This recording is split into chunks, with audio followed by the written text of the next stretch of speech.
మన ప్రభువును రక్షకుడైన యేసుక్రీస్తు నామాన్ని బట్టి మీకు అందరికి వందనాలు చెల్లిస్తున్నాను.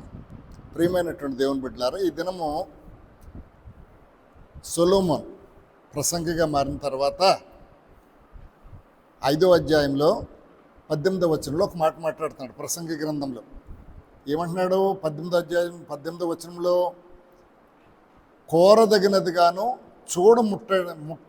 చూడముచ్చటి అయినది గాను నాకు కనబడింది ఇదనగా. ఈయన చూస్తే ప్రసంగి గ్రంథంలో ఆయన మొదలు పెట్టడమే ఏం మొదలు పెడతాడు?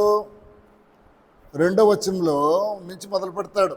వ్యర్థము వ్యర్థము వ్యర్థము, సమస్తము వ్యర్థమే. కారణం ఏంటంటే, ప్రియమైన దేవుని బిడ్డలారా, సొలొమోను బాగా చిన్నతనంలోనే రాజుగా అయిపోయాడు. దావీదు తర్వాత రాజుగా అయ్యాడు. చిన్న కుర్రాడు కాబట్టి, జ్ఞానం లేదు కాబట్టి, దేవుని సన్నిధిలోకి వెళ్ళిన తర్వాత దేవుడు అతనికి దర్శనమిస్తాడు. దర్శనమిచ్చినప్పుడు నీకేం కావాలో అడుగు సొలొమోను అంటే, దేవా, చిన్నతనంలోనే నన్ను రాజుగా చేశావు, నా జ్ఞానం సరిపోదు కాబట్టి నీ ప్రజలను పరిపాలించడానికి జ్ఞానాన్ని దయచి అనగానే దేవుడు దయచేస్తాడు. దయచేసి నువ్వు ఏమీ అడగలేదు, శత్రువులు ప్రాణాలు అడగలేదు, ఐశ్వర్యం అడగలేదు, అయినప్పటికీ నీకు ఇస్తున్నాను అంటే దేవుళ్ళు ఎంత ఎదిగాడు. అలాంటి వాడు ఈ ప్రసంగ గ్రంథం అంతా కూడా ఏంటంటే అంతా వ్యర్థము వ్యర్థము వ్యర్థము అంటున్నాడు. ఈ దేవుడు ఈ జ్ఞానాన్ని ఇచ్చాడు కదా, బహుశా జ్ఞానం ఎక్కువైపోయిందేమో. ఎక్కువైపోయిన తర్వాత ఒక మనిషి ఎంతో సుఖంగా ఉండొచ్చు, ఏం చేస్తే సుఖం ఉండొచ్చు, బ్రతుక్కాలం అంతా సుఖంగా ఉంటే ఏం చేయొచ్చు అనుకుని గొప్ప గొప్ప పనులు చేయబోనుకున్నాడట. ఇళ్ళు కట్టించుకున్నాడట, ద్రాక్ష తోట నాటించుకున్నాడట, శృంగార వనాలు వేయించుకున్నాడట, సకల విధమైన ఫలవృక్షాలు నాటించుకున్నాడట, చెరువులు తవ్వించుకున్నాడట, పనికత్తులు సంపాదించుకున్నాడట, దాసులు సంపాదించుకున్నాడట, ఎక్కువగా గొర్రెలు మేకలు బహువిస్తారంగా సంపాదించుకున్నాడట. అతని కొరకు వెండి బంగారాలని, రాజుల సంపదను, ఆ దేశంలో దొరుకు సమస్తాన్ని కూడా గాయకులు, గాయకురాండ్రు, చాలామంది ఉపపత్నులు, అందరికంటే యెరూషలేములో ఉన్నటువంటి రాజులందరికంటే ఘనంగా ఉన్నాడట. అతనికి కంటికి నచ్చింది, నోటికి నచ్చింది ఏది కూడా అభ్యంతరం పెట్టలేదట. హృదయానికి ఏది సంతోషం ఉందో అన్నీ చూసాడట. ఇవన్నీ చేసిన తర్వాత అనుకున్నాడట, ప్రయాస ప్రయాస ప్రయాస. ఏం ప్రయాస? ఇవన్నీ కూడా నాకు వ్యర్థంగానే కనబడుతుంది. దేవుడు ఏ కాలంకి ఆ కాలం చక్కగా ఉన్నట్లుగా నియమించాడు. కానీ ఎందుకో నాకు ఏది చూసినా నాకు వ్యర్థంగానే కనబడుతుంది. ఆస్తిని ఆశించేవాడికి తృప్తి లేదు. ఆస్తి ఎక్కువైతే దాన్ని తినేవారు ఎక్కువ అవుతారు. ఆస్తి చూడడానికి తప్ప దేనికి ప్రయోజనం లేదు. ఈ మాటలన్నీ అలా చూస్తుంటే చెప్తూ ఉంటాడు. ఈ దురదృష్టం వల్ల ఏమవుతుందట, ఆస్తి పోవచ్చు. ఎలా వచ్చాడో అలాగే తిరిగిపోతాడో మనకు అందరికీ తెలుసు. ఏమీ మనం తీసుకురాలేదు, ఏమీ మనము తీసుకొని పోము. ఇప్పుడు ఈ కాలంలో మనం ఈ భూమి మీద ఉన్నంత కాలంలో ఏమవుతుందంటే మనసు అడియాసలు కలిగి అలా ఉంటే బాగుండు, ఇలా ఉంటే బాగుండు, ఎలాగా ఈ సొలొమోన్ లాగా బాగుండు అని అనుకుంటారట. అందుచేత ఇవన్నీ తిరిగి తిరిగి తిరిగి వాటి మీద కంటే కూడా ఉన్నదనిపిస్తే మేలు కదా అని ఆయనే చెప్తున్నాడు. ఇంకోటి ఏం చెప్తున్నాడు? సుఖదినం వచ్చినప్పుడు సుఖంగా ఉండు, ఆపద వచ్చినప్పుడు ఒకసారి ఆలోచించి ఎందుకు ఆపద వచ్చింది. సుఖదినాలు రెండు ఎప్పుడు కూడా అన్ని జత చేసే ఉన్నాయి. ఇవన్నీ ఎందుకు చెప్తున్నాడంటే, రాజుగా చక్కగా దేవుళ్ళు ఎదిగినటువంటి వాడు ఫరో కుమార్తెను చేసుకున్నాడు. ఫరో కుమార్తె ఎవరో మనకు తెలుసు. వాళ్ళు అనేక మంది భార్యలు చేసుకున్నాడు, అంజులైనటువంటి వారిని. వారందరూ దేవుని నుంచి ఇతని మనసుని తిప్పేశారు. ఈ తిప్పేసినప్పుడు ఏమైపోయిందో, సుఖాల వైపు మళ్ళీపోయింది. సుఖాలు, భోగాలు. అందుకే ద్రాక్ష తోటలట, శృంగారవనాలట, చెరువులట, గొర్రెలట, ఐశ్వర్యమట, బంగారమట, ఇక ఏది కంటికి ఏది కనిపిస్తుంది, నోటికి ఏది అనిపిస్తే అది అలాగ అనిపించేసినటువంటి వాడు ఇవన్నీ చూసిన తర్వాత అంటున్నాడు, సమస్తము వ్యర్థమే. భూమి మీద కనిపించేది సమస్తము వ్యర్థమే. ఇంకా ఏమంటున్నాడు, విందు జరిగే ఇంటికి వెళ్ళడం కంటే విలాపిస్తున్నటువంటి బాధపడుతున్నటువంటి వారు, అంటే పెళ్ళిళ్ళకి పుట్టినరోజులు అక్కడ పిలుస్తారు, అలాంటి వాటికి వెళ్ళడం కంటే కూడా ఎవరైనా మరణ దినాన్ని లేదా దుఃఖించే దినాన్ని మనం వెళ్ళి చూస్తే మంచిది. ఏమైపోయింది, జీవితంలో అన్నీ అనిపించేశాడు, ఇక్కడేమొచ్చేసిందట, విచారం వచ్చేసింది, ఏది చేసినా నాకు ఉపయోగపడలేదు. అప్పుడు అంటున్నాడు 5వ అధ్యాయం 18వ వచనంలో ఏంటంటున్నాడు, మరియు కోరదగిన దానిగాను చూడముచ్చటి అయినదిగాను నాకు కనిపించింది.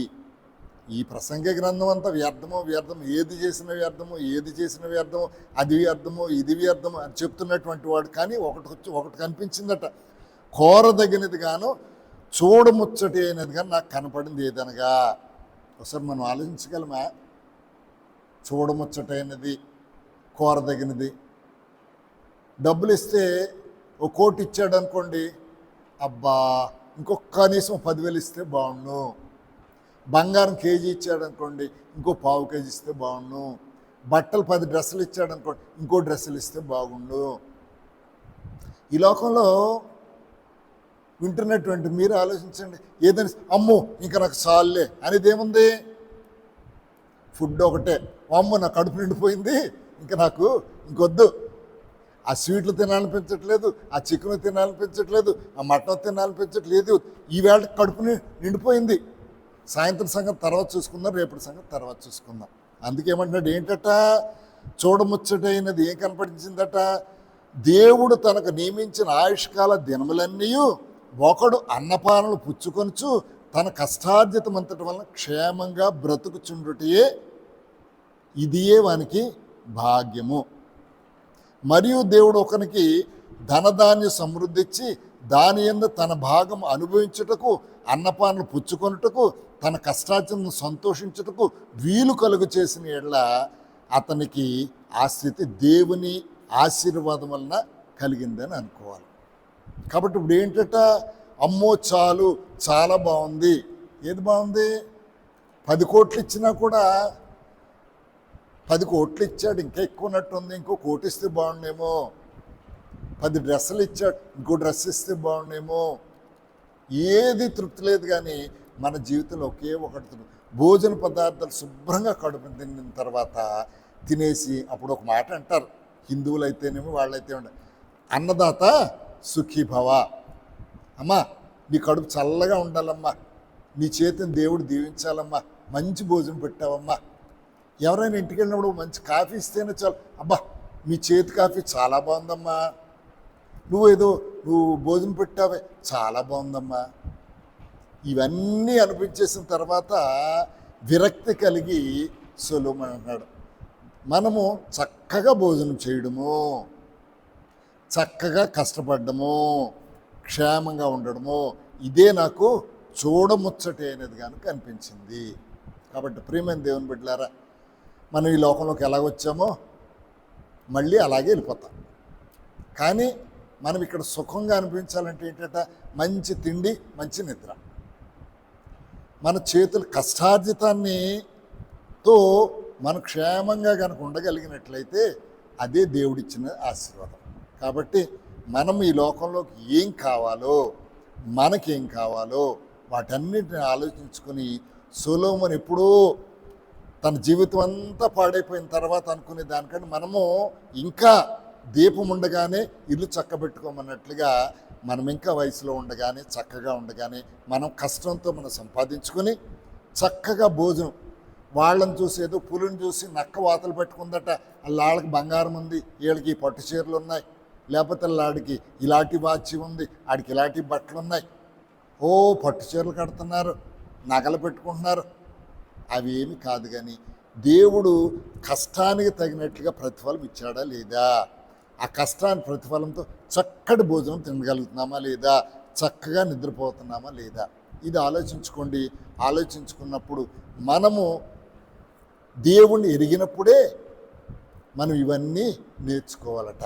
అందుకనే ఒక ఒక భక్తుడు అడుగుతాడు, ప్రభువా నేను 2 మనవలు కోరుతున్నాను, అది నేను బ్రతుకున్నప్పుడే చేయి. ఏమని అంటాడు? నాకు చెడ్డబాట్లు నన్ను వెళ్ళనివ్వకు, ఈ దినానికి కావాల్సిన ఆహారం ఈ దినం దయచేయి. ఎక్కువ ఇస్తే దేవుని తిడతానేమో, తక్కువ ఇస్తే దొంగతనం చేస్తానేమో, కాబట్టి సరిపోయినంతటి ఇది మాత్రమే ఇయ్యి. కాబట్టి ప్రియమైన దేవుని బిడ్డలారా, మనకేంటి కావాలి ఈ రోజున సొలొమోను ద్వారా దేవుడు మనకు తెలియజేశాడు. కాబట్టి దాన్ని బట్టి నడుచుకుని మనం జీవితంలో సంతోషంగా ఉందాం. ఈ మాటలు దేవుడు దీవించును గాక. ఆమేన్. నాతో పాటు చిన్న ప్రార్థన చేయండి. తండ్రి, నీకు వందనాలు చెల్లిస్తున్నాను ప్రభువా. ఈ దినము తండ్రి సొలొమోను ద్వారా తండ్రి నాయన మాకు ఏది వ్యర్థమో ఏది మంచిదో ఈ దినాన్నైనా మేము తెలుసుకోవడానికి తండ్రి మీరు ఇచ్చిన కృపకే వందనాలు. ఇదిగో ఈ మాటలు వింటున్నటువంటి బిడ్డలు వ్యర్థమైన దాని వైపు మనసు పెట్టకుండా నాయన మంచి ఆహారము నాయన కష్టపడి బ్రతికే సుఖాన్ని మాకు దయచేయి. అది దేవుని ఆశీర్వాదం వలన కలిగిందని మేము అనుకోవడానికి కృప చూపించి మీ నామాన్ని మహిమ తెచ్చుకోమని యేసుక్రీస్తు పరిశుద్ధ నామంలో ప్రార్థించి స్తుతించి వేడుకొంచున్నాను తండ్రి. ఆమేన్. ఆమేన్. అందరికీ వందనాలమ్మా.